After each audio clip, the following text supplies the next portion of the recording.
Hello guys, and welcome back to our channel. I welcome you to another video or discussion rather that will challenge your perceptions of the California fires. Now in this video, two insightful women share their perspectives on the devastating blazes, suggesting that there's more to the story than meets the eye. Now they propose that the fires are not just a natural disaster, but a symptom of a larger spiritual warfare unfolding on our planet.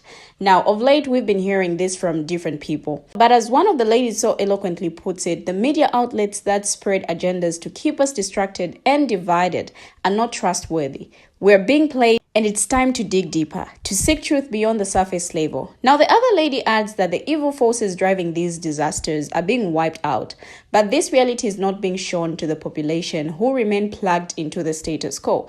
Now, this conversation is not just about the California fires. It is about awakening to the spiritual war that's raging on our planet. It's about recognizing the forces that seek to control and manipulate us and choosing to seek truth and wisdom instead. So with that said, let's get into the videos. I will be right back. These fires are not what they seem. Every single media outlet that has at any point in time spread any kind of agenda to keep you distracted, to keep us fighting, is not trustworthy. And if you're someone who sits up and listens to the news and listens to all these people that have agendas, that spew agendas, you are being played. There is so much going on beyond the surface. And we collectively spend so much time focusing on something instead of going, what's actually going on? It's time for us to dig deeper than the surface. It's time for us to shut out these outlets that control you, that distract you, that drive you into the wall with lies after lies after lies after lies. And there are people everywhere that are a part of it that will feed you lies, feed you performances. The constant distractions are there so that you never look as to who the cause and all this. These fires and everything that we're experiencing from here on out is going to come up because there's a spiritual warfare going on. And in this spiritual warfare, it's those that have controlled us, that have manipulated us, that have, in so many ways you don't even know. And so many of us souls are awakening. We are awakening to the truth of who and what we are. We are awakening to the divine beings that we are. We are awakening in a world that has kept us so numb, dumb, blind, controlled for a very long time. And in these times, they're crazy, and they're going to continue to be crazy. Will you choose to drown and fall into the craziness and the fear and everything that is low? Because when you do, when you add to the energy bank fear, anxiety, worry, desperation, hopelessness, helplessness, if you give that to the collective energy bank, you are what's going to keep them just doing everything and anything they can to make sure that we stay down. Or you can start doing the inner work on yourself and going, what are the energies that I carry, that I emanate out of me, that keep us and this hell that we've all been in? You think that it's not hell, but it is. You think that you're free, but you're not. True freedom, true sovereignty is when you go on the path within.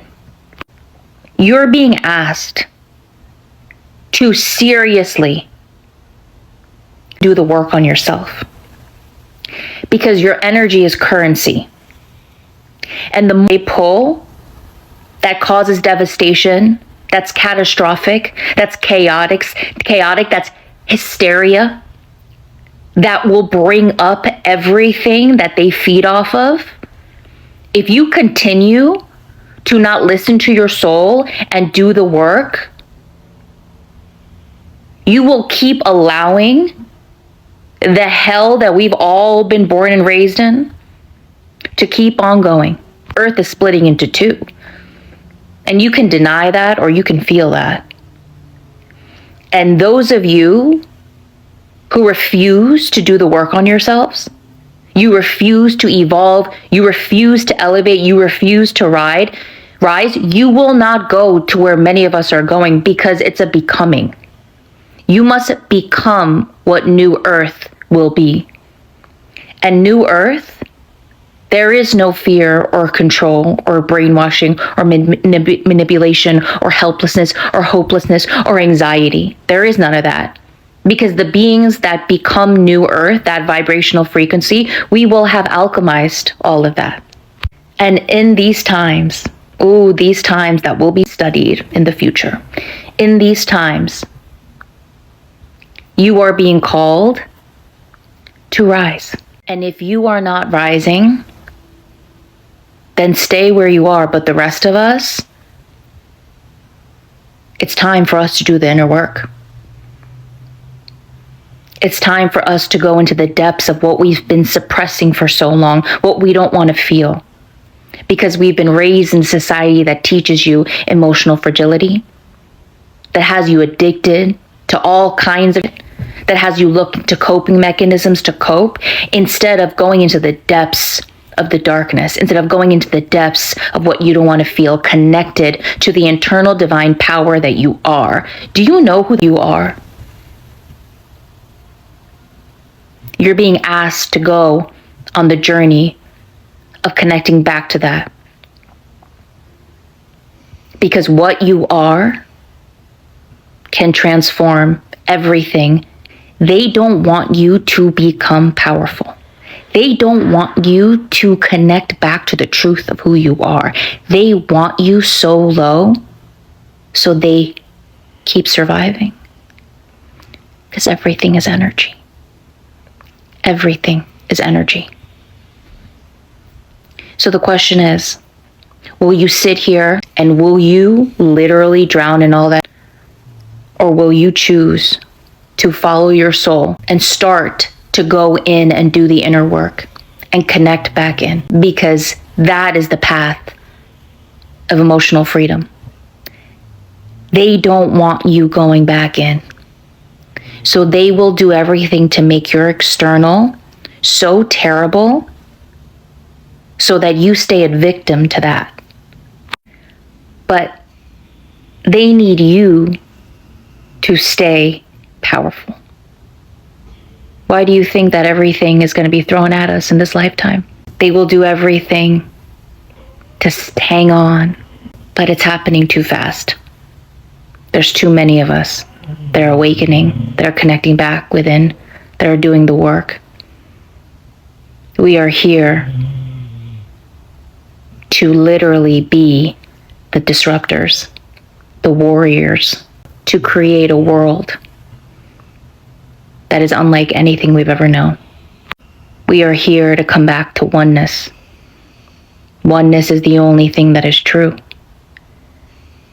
And we've been in the illusion of separation for so long. So the question is, which earth will you become? The old one or the new earth? The choice is yours. For those going to new earth, I'll see you on the hike there. We are literally existing at a time where there is a spiritual war unfolding on our planet that we cannot physically see. So when there are things that start happening in the media and you think, oh my God, this is so bad, I truly believe it is because the evil is being wiped out right now.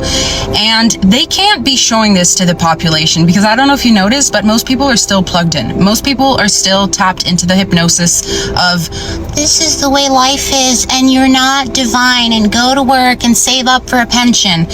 When we talk about the matrix is an energetic, it's an energy harvesting system, meaning your energy is purely devoted to the matrix. It is not devoted to your inner being. It is not devoted to God. It is not devoted to how can you serve in love. It is devoted to how can I make money? I am in survival mode. How do I get out of it? How do I pay my bills? Oh my God, income tax, all of It is a system that has been strategically put in place to dilute your consciousness. But you have the power right now in this moment to take it back. You can take back your power any moment you want. Is it going to be difficult? Yes. Is there no going back once you do? 100%. You cannot go back to not seeing once you have seen. And I truly believe that if you have gone into the rabbit holes of conspiracies and you go on X and you read all these things and you're like, oh my God, world, stop it. Stop it. You have a divine purpose in being here at this time, and God is fulfilling a purpose through you, through your own unique, divine, authentic signature. How are you going to show up today in love? How are you going to embody love today for yourself? How can you inspire others to do that? Just by being in love, just by being your most authentic self, just by showering yourself with love, your energy is more magnetic. So you might go to the grocery store, you might go to the mall, and people will be lit up by your energy. This is all happening on an unconscious level, but we are all energetic beings and we can all feel energy. Some people might not be so in tune with that because, to be honest, they don't want you to be in tune with your senses and with your psychic abilities. Like, we all have some. We are so cool divine beings, and we act like we're not. We act like we are these unworthy little that need to earn their worthiness and work hard. You literally deserve everything that exists in this world. And once you stop asking yourself, am I good enough for this? And you just start moving with that deep divine knowing that you are, or else you would not be here. Everything in your life shifts. It's not about the money. It never was. It's not about the house and the car. Those things are fun because, yes, this is a video game, and to acquire these physical things is fun. But that's not the goal of it. That's not what's going to fulfill you. But that's what the Matrix taught you to believe, so that you would always be going around in circles. The only thing that you genuinely desire for yourself is inner peace. You desire to tap into that unconditional love within. Yeah, they won't teach you this at school, but the world is changing. The world is changing and the evil is being wiped out. I don't believe it can be fully wiped out because the law of contrast states you cannot have darkness without light. So let's just see what happens. But in the meantime, when you have no control over when to start hitting the fan, what can you do now to embody divine love in everything that you do? Now, the conversation in this video about the California fires being a spiritual warfare is a reminder of the profound shift in consciousness that's taking place globally. As they've already pointed out, the mainstream media's narrative is no longer sufficient to explain the complexities of our world. For far too long, people have been awakened to the fact that there is more to reality than what's being presented on the surface. The veil is being lifted and individuals are seeking answers to the deeper questions about the nature of our reality. Now, the explanation that the California fires are a manifestation of a spiritual war is not an isolated perspective, because of late, many people from diverse backgrounds and belief systems are echoing similar sentiments. They are pointing to the fact that the world is experiencing a profound spiritual awakening, where the old paradigms are crumbling and a new reality is emerging. Now, this narrative is not about dismissing the physical consequences of the fires or any other global catastrophes. Rather, it's about recognizing that there is a deeper metaphysical dimension at play. It's about acknowledging that the world is not just a physical realm, but also a spiritual one, where energies, frequencies, and consciousness just play a crucial role in shaping our reality. Now, the causes for unexplainable natural disasters are more complicated since the perpetrators seem invisible and their purposes incomprehensible. When it comes to man-made disasters, we can identify someone to blame. Explanation is easiest when causes are placed on human action, for then humans become victims of human choices. For example, unstoppable natural causes of global warming have been more recently overrun by human causes in view of human activity, need, and even greed. So, mere human existence, population growth likely 9 billion by 2050, and economic requirements, the need for more fossil fuels by competing ascendant economies produces ripe conditions for natural disaster. Now, I want us to talk about God's judgment. However, the Bible speaks about God's judgment on sin through natural disaster. The flood of Noah was directly related to human sin, as was the destruction of Sodom and Gomorrah and the plagues of Egypt. Numerous passages reveal his judgment of his own people in both individual and corporate judgment in covenant vengeance. Leviticus 26 verse 25. Now, God's righteousness in combination with his mercy and goodness calls for judging sin with restraint, with all humans evidencing sin and its consequence of physical unaliving. The fact of unaliving itself should not cause us to claim God's retributive special vengeance to be at work. What natural disaster highlights is seemingly indiscriminate unaliving. Gross sinners are destroyed along with harmless and blameless people.